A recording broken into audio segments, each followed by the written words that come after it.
Yo, what's up, guys? Teacher Paul here, and today we're reacting to Life in Norway.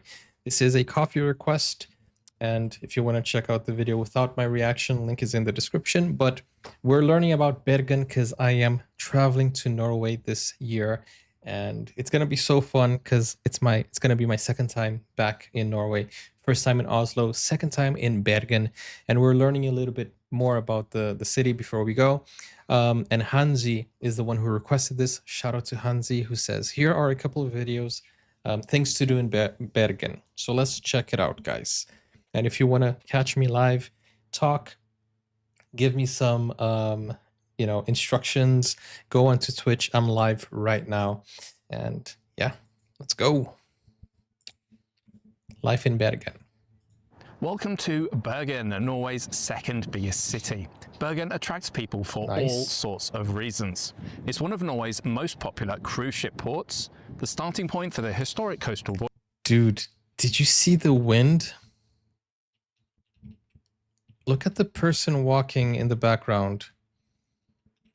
She was leaning forward because of the wind. Where is it? Where is it?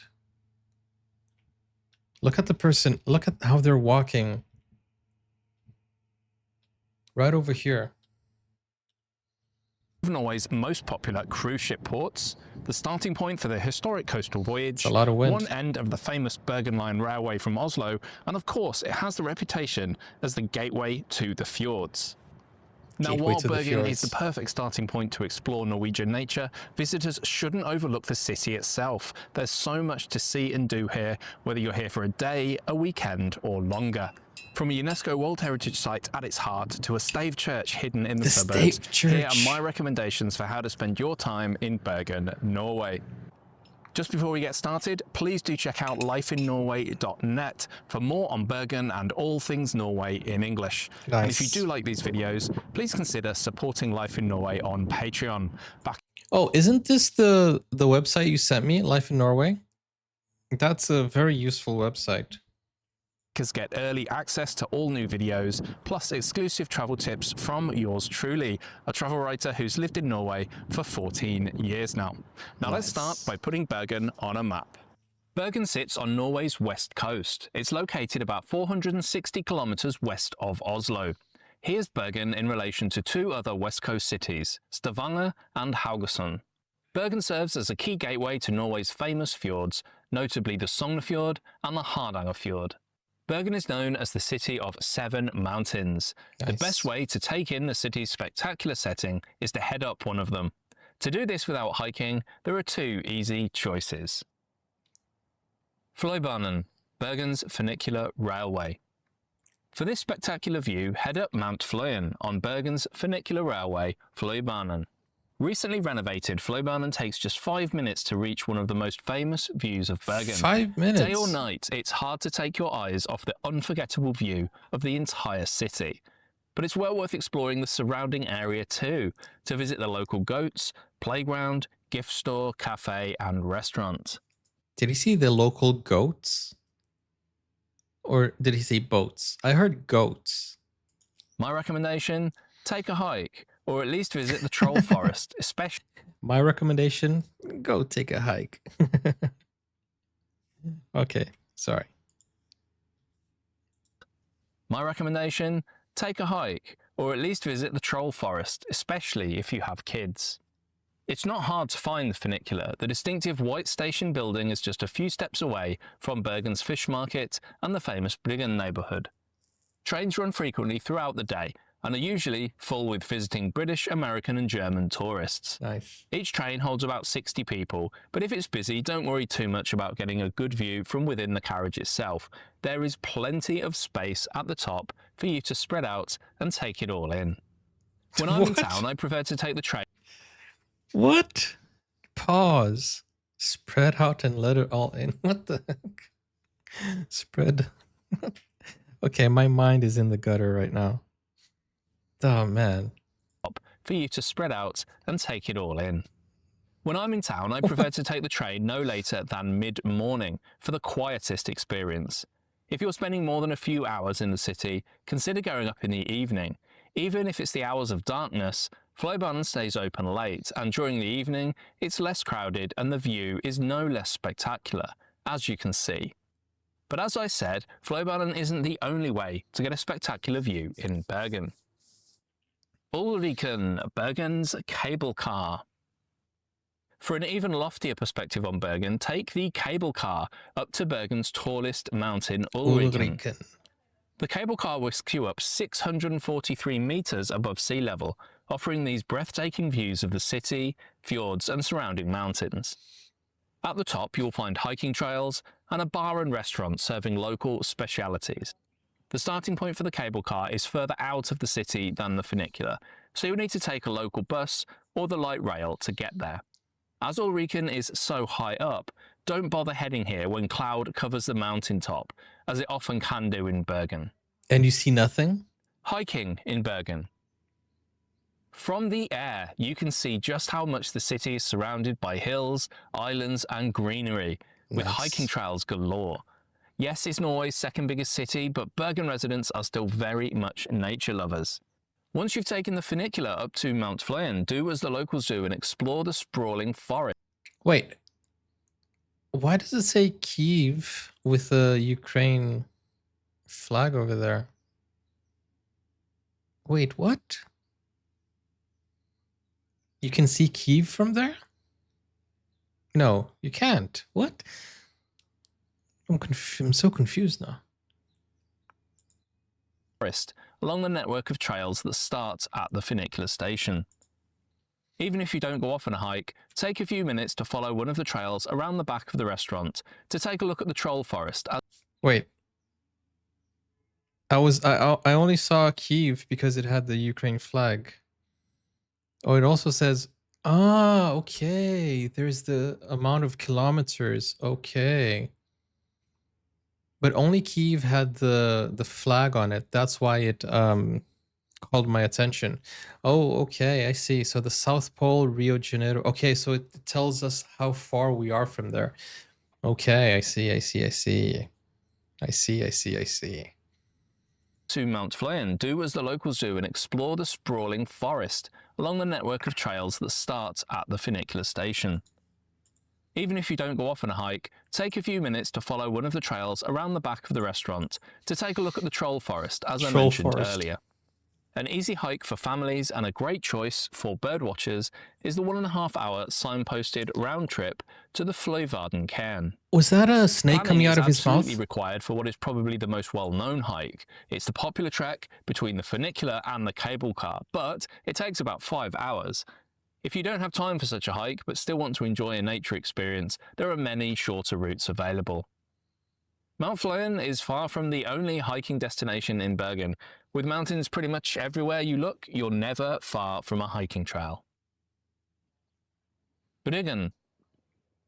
The waterfront Bergen district has managed to retain its distinctive character and charm despite several fires and hundreds of years of change to the city around it. Its origins date back to the 14th century, when German traders moved into Bergen and the city joined the Hanseatic League.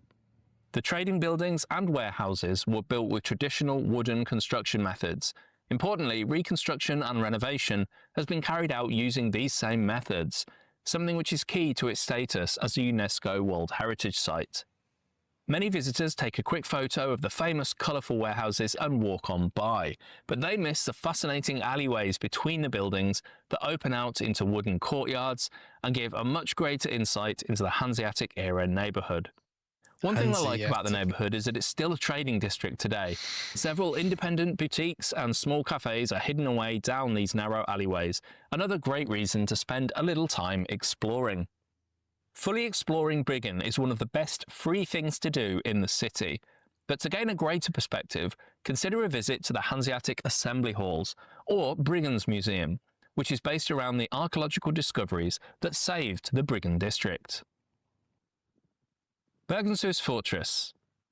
Just a short walk from Bergen, you'll find Bergenshus Fortress. Parts of the complex date back to the 1200s, when Bergen was the country's capital. The most impressive building here is Håkon's Hall. Bergen was the capital of the country at one point? Wait, did I know that? I don't think I remember. I don't remember that fact. when Bergen was the country's capital. The most impressive building here is Haakon's Hall, a medieval royal banquet hall built for King Haakon Haakonsson. It was once the setting for grand feasts and royal weddings. Nearby Rosenkrantz Tower is a fortified tower added later that served both as a residence and a defensive stronghold. Bergenshus is still used by the Norwegian Navy today, but don't worry, you're welcome to explore. The grounds are open to the public and completely free to visit. It's a peaceful spot with views of the harbour and the cruise ship dock nearby. If you want to go inside the tower or the hall, tickets are available. Don't miss the small museum on the city side of the fortress, home to interesting exhibits on Norway's military history, if that's your thing. That is nice. I like Bergen Art military. Museum. Set in several buildings that line the city's picturesque central lake, Bergen Art Museum is vast and needs a full day for art lovers to fully appreciate. It's packed with works from legendary names in the world of Norwegian art, many of whom have a strong connection to Bergen and the fjord region. My personal favourites here are the works of Nikolai Astrup, full of life and bright colours, unlike so many other landscapes. One ticket gives access to all the buildings of Korda, so it's worth asking for an explanation when you buy your ticket or look online in advance to see which collections interest you the most, saving you from looking in every building to see what's there, unless that's what you want to do, of course. Thank you so much for joining, Nami. See you tomorrow, hopefully. Have a great evening. Guys, join us live on Twitch so we can chat. Also a part of Korda are numerous composers' homes, the most famous of which is Trollhaugen. A visit to the former home of Edvard Grieg is included in your Korda entrance ticket. Bergen Fish Market. That's where I want to Since go. the 12th century, the fish market has been the meeting place for merchants, fishermen and hungry visitors. Today there is a large indoor fish market and food hall that's open all year round, while the outdoor market is open for some of the year. In the summer, there are outdoor food stalls with seating and takeaway options if you just want to grab a quick bite to eat. 159, is Bergen that expensive? Aquarium. If you're visiting Bergen with kids or you're just interested in marine life, Bergen Aquarium could be worth a visit. It's located at the far end of the Nordnes Peninsula, about a 15 to 20 minute walk from the city centre. Along the way, you get nice harbour views and a feel for what residential life in Bergen is like. Inside the aquarium, you'll find tanks filled with all kinds of fascinating creatures from the North Sea and beyond, including fish, sea turtles, and even tropical species. There's also an outdoor area home to seals, sea lions, and these adorable penguins, which are always popular, especially at feeding time. It's not the biggest aquarium you'll ever visit, but it's an interesting way to spend an hour or two. Just be aware of the high ticket prices before you make a special visit. Dang. Gamla Bergen Museum. That is what scares me about Norway. Everything is super, super expensive. But wow, look at the... it feels like they're filming an old movie or something. This open-air museum takes visitors back to Bergen as it was in the 19th century, when Bergen was one of Europe's biggest wooden cities with plenty of busy public squares. It's worth a visit if you're planning. I just realized in the last video we saw about Bergen, they talked about how Bergen used to catch fire a lot. The wood, it explains a lot. It's because it was a wooden city, right? So it's easy to, it's very flammable. Wooden cities with plenty of busy public squares. It's worth a visit if you're planning on taking a tour on the historic Beffen city centre ferry that runs from the fish market around the harbour area of Bergen. Several of the buildings at the museum are open to visit, including the former pharmacy, while actors play the roles of masters and servants in comedic slice-of-life performances throughout the day. Well, did I say something wrong? Of course you did, darling. It's just that talcum powder is for old-fashioned, lazy people. Grab a map to make sure you don't miss any of the open buildings and alleyways. One word of warning though, if you're the kind of person who gets squeamish at the dentist, you may want to prepare yourself before visiting the dentist's house. The dentist's house. Oh, this is nice. Stave Church. Stave Church. Many of Norway's magnificent stave churches are difficult to visit without a car. Traditionally built outside of villages, many of the stave churches still standing are in very rural locations around the fjord region. However, a short ride from downtown Bergen on the light rail is Fantoft Stave Church. This remarkable wooden church was relocated piece by piece from a fjord village to Bergen in the 19th century in order to save it from demolition. It was what transported piece by piece. That is beautiful. Fortunately, the church was burned to the ground in 1992 in an arson attack, but it was then rebuilt as close as possible to the original design. So what stands Who would do that? These attacks, arsenic. Why do people? Come on, that is such a horrible thing to do. but it was then rebuilt as close as possible to the original design. So what stands now is perhaps even more impressive. Death The metal church is members? only actually open for a few hours a day and only during high season, but it's still worth a visit at any time of the year. The forest setting means there are many vantage points of this wonderful building, even if you can't get inside. Guys, burning down a church is some kind of evil, honestly. For the interested, there are several other churches of note in the city. Bergen Cathedral dates back to the 12th century, although it has been reconstructed several times following fires. A church that may be even older is St. Mary's Church at the end of the Bergen district. As it was used by Germans during the Hanseatic period, it's sometimes referred to as the German Church. Another well-known landmark, thanks to its lofty position, is St. John's Church. That is a nice design right there. That is beautiful right there. That reminds me, I took a photo of my favorite stave church a couple of weeks ago. Yeah, upload it to Discord. Let's take a look. This 19th century neo-Gothic church has Bergen's tallest church tower. There are plenty more churches in Bergen, but these are the highlights.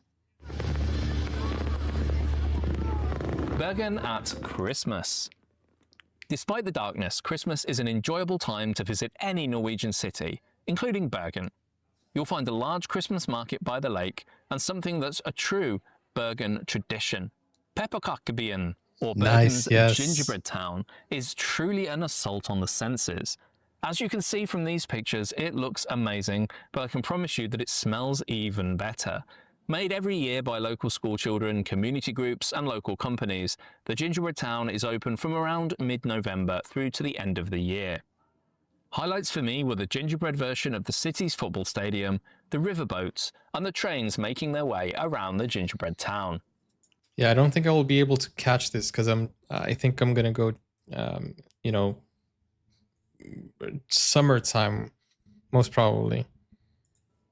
I've mentioned the light rail several times now. Many of the best attractions in central Bergen are walkable, but the two lines of the light rail, known locally as Bybanen, are useful for getting to and from Fantoft Stave Church, the Ulriken cable car, and even the city's airport.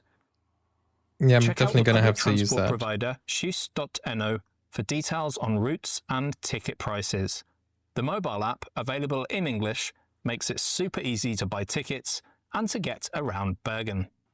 Oh, one more thing about visiting Bergen. It rains here a lot, so dress appropriately whatever time of year you visit. Although this video is about Bergen itself, it would be wrong not to mention the various ways of leaving the city for a few hours or a day or more.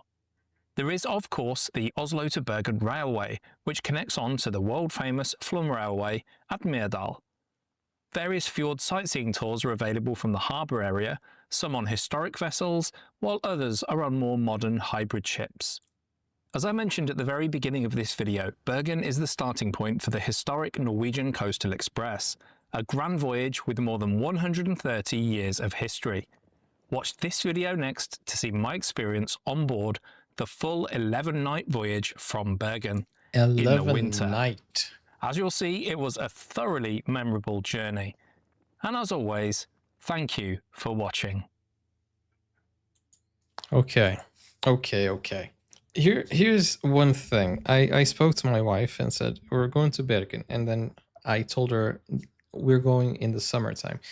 And then she was like, wait. But if we're going to a cold place, we need to go while it's actually cold, you know, get the snow and stuff like that. do you agree with her or do you disagree? Because if we were going to like a summer place, it's better to go to a tropical place, and if you're going to a cold place, it's better to go during winter or I don't know, autumn. But I said it might not be possible to see everything during the cold because obviously there might be hazards, and because when I was in Oslo, I think there was hazards for I don't know if it was snow or something or rain. I remember I got a message saying there was like a hazard thing. I remember getting that message. I think it was rain or something. But let me know your thoughts, because many of you said the best time to go is from now until September, October.